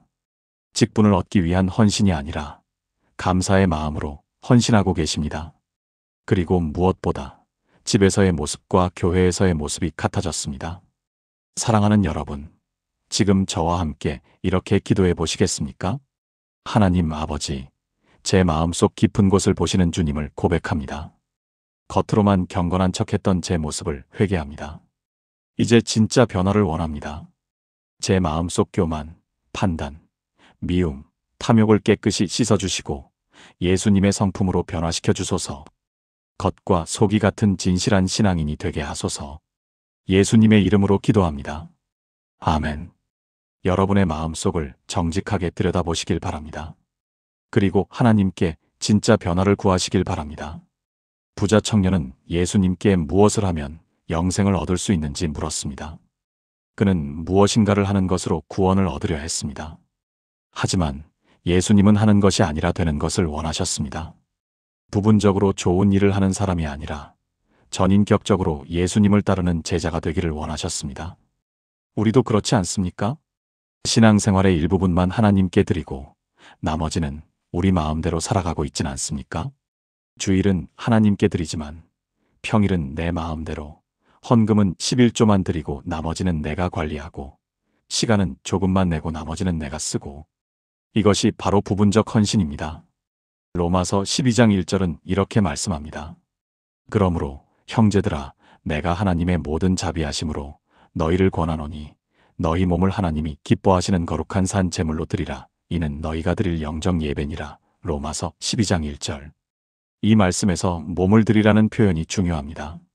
몸은 우리의 전부를 의미합니다. 시간, 물질, 재능, 생각, 감정, 관계, 모든 것을 의미합니다. 하나님은 우리의 일부가 아니라 전부를 원하십니다. 주일만이 아니라 매일을, 11조만이 아니라 모든 것을, 교회에서만이 아니라 삶의 모든 영역을 원하십니다. 제가 35년 동안 놓쳤던 것이 바로 이것입니다. 저는 목회는 하나님께 드렸지만 제 개인 삶은 제가 관리했습니다. 설교는 열심히 준비했지만 제 성품은 돌아보지 않았습니다. 교회 성장은 기도했지만 제 가정은 방치했습니다. 이것이 부분적 헌신입니다. 광주에 계신 최성훈 집사님의 이야기를 나누고 싶습니다. 52세이신 최 집사님은 IT 회사에서 팀장으로 일하시는 분입니다. 15년 동안 교회에 출석하시며 매주 주일은 빠지지 않고 예배드리셨습니다. 11조도 정확히 드리시고 구역 예배에도 참석하시는 모범적인 집사님이셨습니다. 그런데 3년 전 회사에서 큰 프로젝트를 맡게 되셨습니다. 중국 기업과의 협상이었는데 성공하면 연봉이 2배로 오르는 기회였습니다. 문제는 그 협상을 위해 거짓 자료를 만들어야 한다는 것이었습니다. 최 집사님은 고민에 빠지셨습니다. 주일만 잘 지키면 되는 거 아닌가? 회사 일은 별게 아닌가? 결국 최 집사님은 거짓 자료를 만들었고 프로젝트는 성공했습니다. 연봉도 올랐고 회사에서 인정도 받았습니다. 하지만 마음이 편치 않았습니다. 주일에 예배를 드려도 기쁨이 없었고 찬양을 해도 입에서만 나올 뿐 마음에서 나오지 않았습니다. 6개월 후 그 중국 기업과 문제가 생겼습니다. 거짓 자료가 발각된 것입니다. 회사는 막대한 손해를 입었고 최 집사님은 모든 책임을 져야 했습니다. 결국 팀장 직위를 박탈당하고 평사원으로 강등되었습니다. 연봉은 40% 삭감되었습니다. 최 집사님은 그날 밤 교회 기도실에서 울며 기도했습니다. 하나님, 제가 잘못했습니다. 주일만 하나님 것이고 나머지는 제 것이라고 생각했습니다. 이제 제 전부를 드리겠습니다. 그날 이후 최 집사님은 달라졌습니다. 회사에서도 정직하게 일하기 시작했습니다. 손해를 보더라도 거짓말하지 않기로 결심했습니다. 클라이언트를 속여서 이익을 남기는 대신 정직하게 설명하고 손해를 감수했습니다. 처음 1년은 정말 힘들었습니다. 동료들은 바보 같다고 비웃었고 상사는 실적이 왜 이렇게 안 나오냐며 압박했습니다.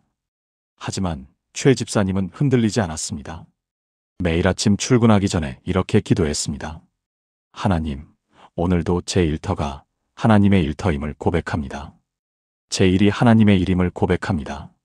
정직하게, 성실하게 하나님께 영광 돌리는 하루가 되게 하소서. 2년이 지났습니다. 놀라운 일이 일어나기 시작했습니다. 최 집사님이 정직하게 대했던 클라이언트들이 하나둘씩 장기 계약을 맺기 시작한 겁니다. 최 팀장님은 믿을 수 있는 분이다라는 소문이 퍼지기 시작했습니다. 3년이 지난 지금 최 집사님은 다시 팀장으로 승진했습니다. 이번에는 이전과 다릅니다. 회사에서도 정직과 신뢰의 팀으로 인정받고 있고 최 집사님의 팀은 회사 내에서 가장 높은 고객 만족도를 기록하고 있습니다. 무엇보다 최 집사님은 이렇게 고백하십니다. 이제 주일과 평일이 따로 없습니다. 매일이 하나님께 드리는 예배입니다. 제 일터가 제 예배당입니다. 사랑하는 여러분, 지금 저와 함께 이렇게 기도해 보시겠습니까? 하나님 아버지, 제 삶의 일부만 드렸던 것을 회개합니다. 이제 제 전부를 드립니다. 제 시간, 제 물질, 제 재능, 제 관계, 제 모든 것을 주님께 드립니다. 주일만이 아니라 매일을, 교회만이 아니라 일터를, 11조만이 아니라 모든 것을 주님 것으로 고백합니다. 제 삶의 모든 영역에서 주님이 주인 되시게 하소서. 예수님의 이름으로 기도합니다. 아멘. 여러분의 삶에서 아직 하나님께 드리지 않은 영역이 무엇인지 찾아보시길 바랍니다. 그리고 그 영역까지 주님께 온전히 드리는 용기를 가지시길 바랍니다. 부자 청년은 안전한 삶을 원했습니다. 율법을 지키면서 재물을 유지하면서 동시에 영생도 얻고 싶었습니다. 하지만 예수님은 그에게 모든 것을 버리고 따라오라고 하셨습니다. 안전지대를 벗어나 모험의 길로 나오라고 하셨습니다. 우리도 그렇지 않습니까? 안전하고 편한 신앙생활을 원하진 않습니까? 위험 부담 없이, 손해볼 일 없이 편하게 하나님을 믿고 싶어 하진 않습니까? 하지만 진짜 신앙은 모험입니다. 히브리서 11장 8절은 이렇게 말씀합니다. 믿음으로 아브라함은 부르심을 받았을 때에 순종하여 장래의 유업으로 받을 땅으로 나아갈새 갈 바를 알지 못하고 나아갔으며. 히브리서 11장 8절. 아브라함은 갈 바를 알지 못했습니다. 목적지도 몰랐고 과정도 몰랐고 결과도 몰랐습니다. 하지만 하나님의 음성을 듣고 순종했습니다. 그것이 믿음입니다. 안전을 포기하고 하나님을 신뢰하는 것, 내 계획을 내려놓고 하나님의 인도를 따르는 것, 그것이 진짜 신앙입니다. 제가 35년 동안 피했던 것이 바로 이 모험이었습니다. 저는 안전한 목회를 했습니다. 검증된 방법만 사용하고 위험한 시도는 하지 않았습니다. 실패할 가능성이 있는 일은 피했고 성공이 보장된 일만 했습니다. 그것이 지혜라고 생각했습니다. 하지만 그것은 지혜가 아니라 불신앙이었습니다. 인천에 계신 김철수 목사님의 이야기를 나누고 싶습니다. 김 목사님은 45세에 안정적인 교회 부목사직을 사임하고 선교지로 떠나셨습니다. 목적지는 인도의 한 시골 마을이었습니다. 주변 사람들은 모두 말렸습니다. 45세에 무슨 선교입니까? 지금 자녀들 교육비도 필요한 시기인데 한국에서 안정적으로 목회하세요. 부인도 처음에는 반대했습니다. 두 자녀가 중학교와 고등학교에 다니고 있었고 노부모님도 계셨습니다. 하지만 김 목사님은 확신이 있었습니다. 하나님께서 인도의 그 마을로 가라고 말씀하신다는 확신이었습니다. 6개월간 기도한 후 부인도 동의했고 온 가족이 인도로 떠났습니다. 처음 2년은 정말 힘들었습니다. 언어도 통하지 않았고 문화도 달랐고 음식도 맞지 않았습니다. 자녀들은 한국 학교를 그리워했고 부인은 매일 울었습니다. 선교 후원금도 부족해서 때로는 하루 한 끼만 먹을 때도 있었습니다. 김 목사님은 매일 새벽 산에 올라가 기도했습니다. 하나님, 정말 제가 잘하고 있는 건가요? 제 가족을 이렇게 힘들게 하는 게 맞나요? 그런데 3년째 되던 해 놀라운 일이 일어나기 시작했습니다. 마을 사람들이 하나둘씩 교회에 나오기 시작한 겁니다. 처음에는 5명이었습니다. 6개월 후 15명이 되었고 1년 후 40명이 되었습니다. 그리고 지금 7년이 지난 현재 그 마을 교회는 250명의 성도가 모이는 교회가 되었습니다. 더 놀라운 것은 그 교회를 통해 인근 15개 마을에 지교회가 세워졌고 총 1200명이 넘는 사람들이 예수님을 영접했다는 것입니다. 김 목사님의 두 자녀는 현재 인도에서 선교사로 헌신하기로 결심했습니다. 중학생과 고등학생이었던 아이들이 이제는 대학생과 대학원생이 되었고 부모의 모험을 보며 자랐던 그들은 우리도 하나님의 모험에 동참하고 싶다고 고백했습니다. 김 목사님은 이렇게 말씀하십니다. 45세의 안전을 포기하고 모험을 선택한 것이 제 인생 최고의 결정이었습니다. 만약 그때 안전을 선택했다면 저는 지금도 안전한 부목사로 평범하게 살고 있었을 겁니다. 하지만 모험을 선택했기에 하나님의 기적을 매일 보며 살고 있습니다. 부산에 사시는 정은미 집사님의 이야기도 있습니다. 61세이신 정 집사님은 30년 동안 은행원으로 일하셨습니다. 안정적인 직장, 좋은 연금, 편안한 노후가 보장되어 있었습니다. 그런데 3년 전 정 집사님은 갑자기 사표를 내셨습니다. 북한 탈북민들을 돕는 사역에 헌신하기로 결심하신 겁니다. 가족들은 충격을 받았습니다. 3년만 더 다니면 정년인데 왜 지금 그만두세요? 은퇴하고 봉사하셔도 되잖아요. 하지만 정 집사님은 확신이 있었습니다. 하나님께서 지금 가라고 말씀하신다는 확신이었습니다. 사표를 내고 작은 쉼터를 시작했습니다. 탈북민들이 한국 사회에 적응할 수 있도록 돕는 일을 시작했습니다. 처음 6개월은 아무도 오지 않았습니다. 돈만 나가고 보람도 없고 주변에서는 시간 낭비한다는 말만 들었습니다. 하지만 1년이 지나자 1명, 2명씩 탈북민들이 찾아오기 시작했습니다. 지금은 매달 20명 이상의 탈북민들이 그 쉼터를 통해 도움을 받고 있습니다. 한글 교육, 직업 훈련, 신앙 교육을 받고 새로운 삶을 시작하고 있습니다. 3년 동안 그 쉼터를 거쳐간 탈북민이 200명이 넘습니다. 그중 50명이 예수님을 영접했고 15명이 현재 교회에서 열심히 섬기고 있습니다. 정 집사님은 이렇게 고백하십니다. 은행 연금을 포기한 것이 아깝지 않습니다. 돈으로 살 수 없는 기쁨을 매일 경험하고 있습니다. 안전을 포기하고 모험을 선택했기에 하나님의 살아계심을 매일 체험합니다. 사랑하는 여러분, 지금 저와 함께 이렇게 기도해 보시겠습니까? 하나님 아버지, 안전지대에 머물렀던 제 신앙을 회개합니다. 이제 주님이 인도하시는 모험의 길로 나아가기 원합니다. 두려움을 내려놓고 주님을 신뢰하며 믿음으로 한 걸음씩 나아가게 하소서. 실패가 두려워 주저했던 순종, 손해가 두려워 미뤘던 헌신, 이제 용기 내어 시작하게 하소서. 주님과 함께하는 모험이 주님 없는 안전보다 더 평안함을 경험하게 하소서. 예수님의 이름으로 기도합니다. 아멘. 여러분에게 하나님께서 주시는 모험의 부르심이 무엇인지 찾아보시길 바랍니다. 그리고 안전을 포기하고 그 부르심에 응답하는 용기를 가지시길 바랍니다. 부자 청년이 예수님께 물었을 때 무엇을 하여야 영생을 얻으리이까라고 물었습니다. 그는 해야 할 것을 찾고 있었습니다. 체크리스트처럼 하나씩 지워가며 구원을 얻으려 했습니다. 하지만 예수님은 하는 것이 아니라 따르는 것을 말씀하셨습니다. 의무가 아니라 관계를, 종교가 아니라 사랑을 원하셨습니다. 우리도 그렇지 않습니까? 신앙생활을 의무의 목록으로 생각하진 않습니까? 해야 할 것들을 억지로 하면서 이 정도면 됐지라고 생각하진 않습니까? 마가복음 10장 21절을 다시 보겠습니다. 예수께서 그를 보시고 사랑하사 마가복음 10장 21절. 이 짧은 구절이 너무 중요합니다. 예수님은 그를 사랑하셨습니다. 그래서 내게 아직도 한 가지 부족한 것이 있으니라고 말씀하신 겁니다. 이것은 정죄가 아니라 사랑의 초대였습니다. 내가 너를 사랑하니 진짜 자유와 진짜 생명으로 초대하고 싶다는 뜻이었습니다. 하나님이 우리에게 원하시는 것도 똑같습니다.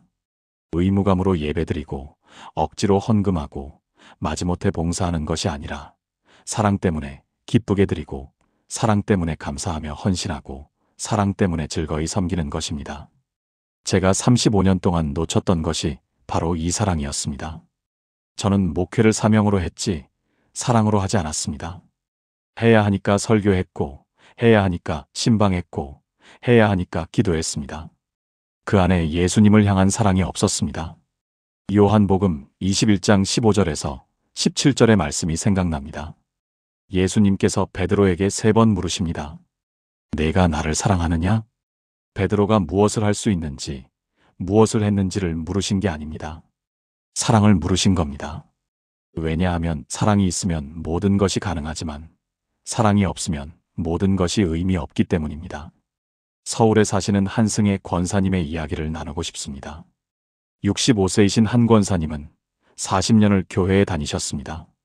새벽 기도도 빠지지 않으시고 주일 예배는 물론이고 수요 예배, 금요 예배까지 다 참석하셨습니다. 교회에서 모범 권사님으로 불리셨습니다. 그런데 2년 전 한 권사님은 갑자기 건강이 나빠지셨습니다. 심장 문제로 병원에 입원하셨고 3개월 동안 교회에 나올 수 없었습니다. 처음에는 걱정이 많으셨습니다. 새벽 기도를 못 나가면 어떡하지? 주일 예배를 못 드리면 어떡하지? 하지만 병상에 누워 계시면서 한 권사님은 놀라운 깨달음을 얻으셨습니다. 40년 동안 교회에 다녔지만 정작 예수님을 사랑했던 적이 없다는 것을요. 예배를 드려야 한다는 의무감은 있었지만 예수님을 만나고 싶다는 갈망은 없었습니다. 새벽 기도를 나가야 한다는 부담감은 있었지만 예수님과 대화하고 싶다는 열망은 없었습니다. 봉사를 해야 한다는 책임감은 있었지만 예수님을 기쁘게 하고 싶다는 사랑은 없었습니다. 병상에서 한 권사님은 울며 회개하셨습니다. 그리고 처음으로 진심으로 기도하셨습니다. 예수님, 제가 정말로 주님을 사랑한 적이 있었나요? 이제 진짜로 주님을 사랑하고 싶습니다. 3개월 후 건강이 회복되어 교회에 다시 나오기 시작하셨습니다. 하지만 이전과는 완전히 달랐습니다. 새벽 기도에 나오시는데 얼굴에 기쁨이 넘쳤습니다. 오늘도 예수님을 만날 수 있어서 감사합니다라고 말씀하셨습니다. 주일 예배 시간에도 달랐습니다. 이전에는 예배 순서를 다 지켜야 한다는 생각으로 앉아 계셨다면 이제는 찬양 한 곡 한 곡에 눈물을 흘리셨습니다. 봉사도 달랐습니다. 이전에는 해야 하니까 하셨다면 이제는 하고 싶어서 하셨습니다. 화장실 청소를 하시면서도 예수님, 주님의 집을 깨끗이 할 수 있어서 감사합니다라고 기도하셨습니다. 주변 사람들이 변화를 느꼈습니다. 권사님, 뭔가 달라지셨어요. 얼굴에서 빛이 나요. 한 권사님은 이렇게 고백하십니다. 40년 동안은 종교 생활이었는데 이제 2년은 사랑의 관계입니다. 이전 40년보다 이후 2년이 더 행복합니다. 대전에 계신 박정수 집사님의 이야기도 있습니다. 48세이신 박 집사님은 20년 동안 교회에서 열심히 봉사하셨습니다. 주차 봉사, 교통정리, 식당 봉사, 뭐든지 다 하셨습니다. 그런데 어느 날 담임 목사님께서 박 집사님을 개인적으로 만나자고 하셨습니다. 목사님은 이렇게 물으셨습니다.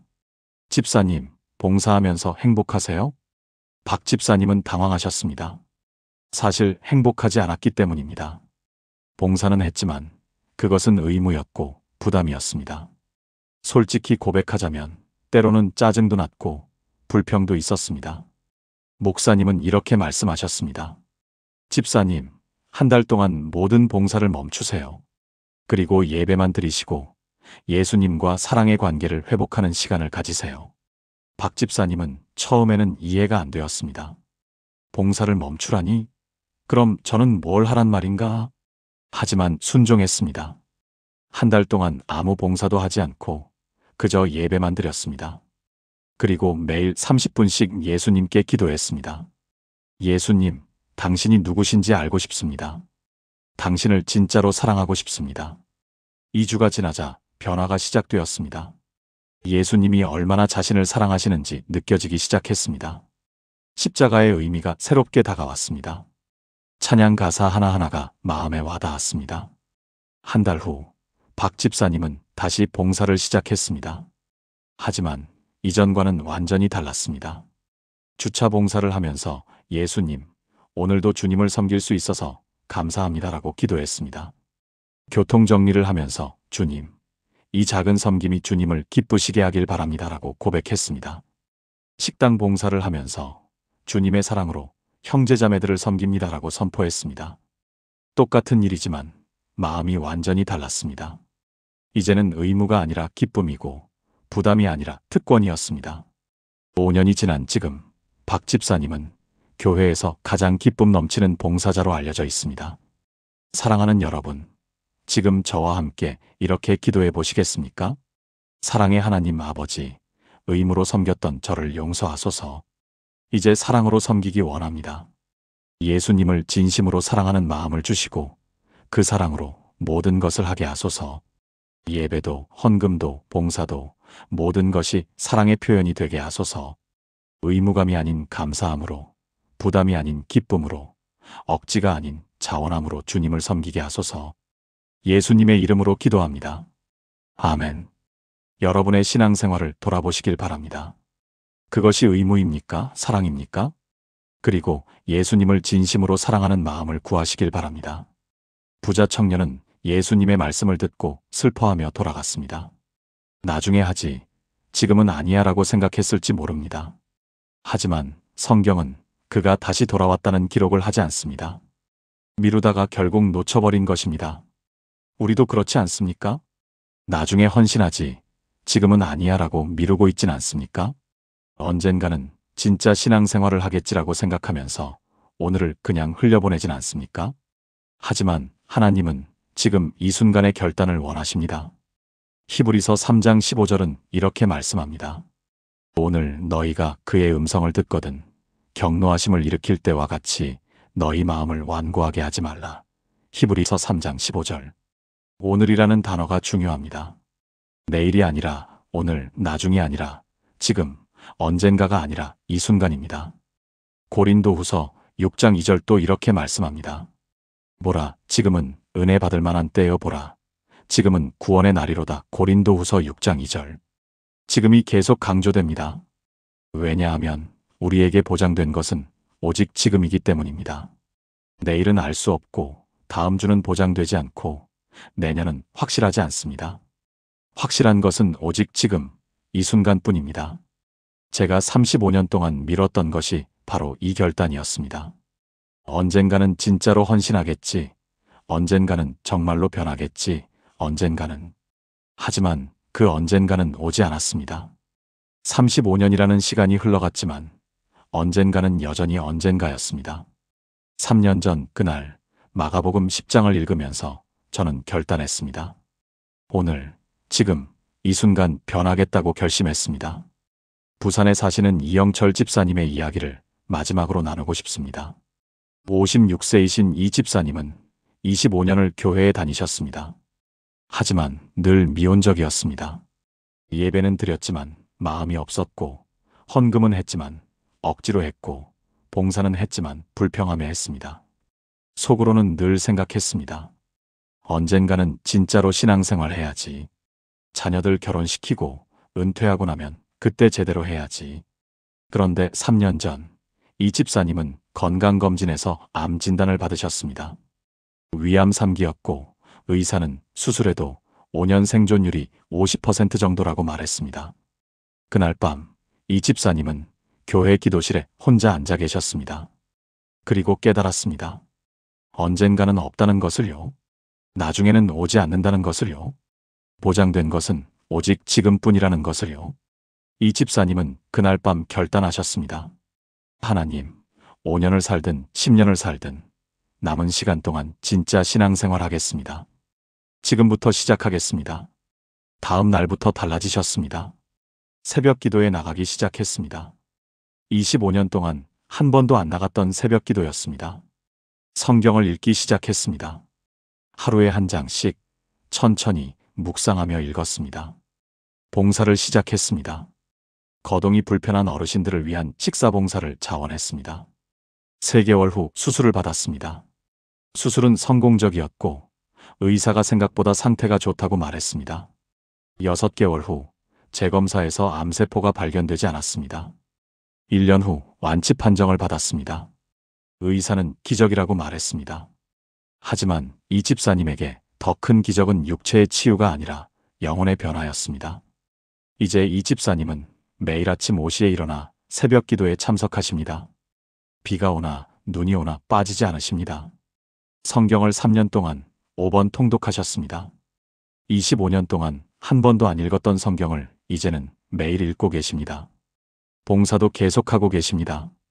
매주 토요일 아침마다 독거노인 10가정을 방문해서 식사를 대접하십니다. 이 집사님은 이렇게 고백하십니다. 암 진단이 제게는 축복이었습니다. 그것이 아니었다면 저는 언젠가를 외치며 평생을 미적거렸을 겁니다. 하지만 암 때문에 지금을 선택했고 지금이 제 인생을 완전히 바꿔놓았습니다. 광주에 사시는 최혜진 권사님의 이야기도 있습니다.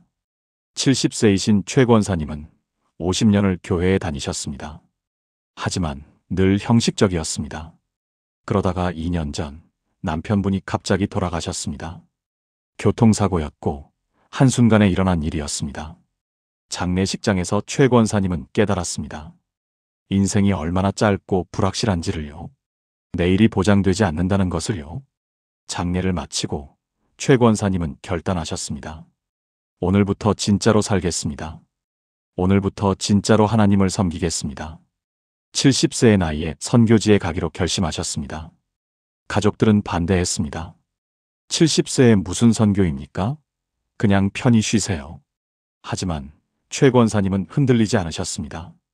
50년을 미뤘습니다. 더 이상 미룰 수 없습니다. 캄보디아의 한 고아원에 가셨습니다. 70세의 나이에 고아원 아이들을 돌보기 시작하셨습니다. 처음에는 힘들었습니다. 언어도 통하지 않았고 문화도 달랐고 기후도 맞지 않았습니다. 하지만 최 권사님은 포기하지 않으셨습니다. 매일 아침 일어나 기도했습니다. 하나님, 오늘 하루만 힘주세요. 오늘 하루만 잘하게 하소서. 2년이 지난 지금 최 권사님은 40명의 고아들의 할머니가 되셨습니다. 아이들은 최 권사님을 할머니 선교사님이라고 부릅니다. 한글을 가르치고 성경을 가르치고 찬양을 가르치고 계십니다. 최 권사님은 이렇게 말씀하십니다. 50년 동안 교회에 다녔지만 진짜 사는 건 이 2년입니다. 언젠가를 버리고 오늘을 선택한 것이 제 인생 최고의 결정이었습니다. 사랑하는 여러분, 지금 저와 함께 이렇게 기도해 보시겠습니까? 하나님 아버지, 오늘 이 순간을 주신 것을 감사합니다. 언젠가를 미루지 않고 지금 결단하기 원합니다. 오늘부터 진짜 신앙생활을 시작하겠습니다. 오늘부터 주님을 진심으로 사랑하겠습니다. 오늘부터 순종의 삶을 살겠습니다. 더 이상 미루지 않고 지금 이 순간 주님께 나아갑니다. 오늘이 제 인생의 새로운 시작이 되게 하소서. 예수님의 이름으로 기도합니다. 아멘.